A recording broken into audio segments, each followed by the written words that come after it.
Ассаламу алейкум қыздар, бүгін бізде ерекше рецепт, яғни донерді фаршпен жасайтын боламыз. Оған керекті заттар сол видеода көрсетілгендерді аласыз.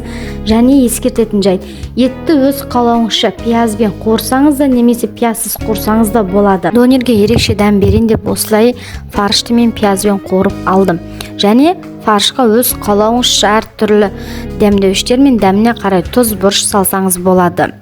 Осылай керекті заттарды жұқа етіп турап дайындап аламыз. Және соусқа мен арнайы пересті қостым, себеп маған ащы болған ұнайды.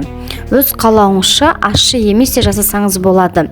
Осылай арнайы лаваш тестасын алып, ортасына сол соусты дайындап жағып аламыз да, заттарды ретімен дайындап, донерді орауды бастаймыз.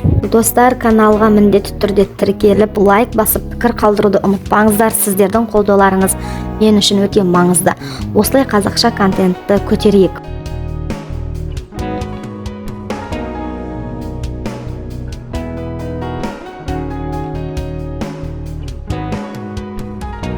Үй жағдайындағы рецепті болғандықтан бәріміздің үйімізде тостер болмайтыны анық. Сондықтан да мен осылай блинчикке арналған сковородкада екі жағын қызартып алдым. Донер өте дәмді, қытырлақ болып, сочный болып дайын болды. Міндетті түрде жасап көріңіздер, сіздерге ұнайды деген үміттемін.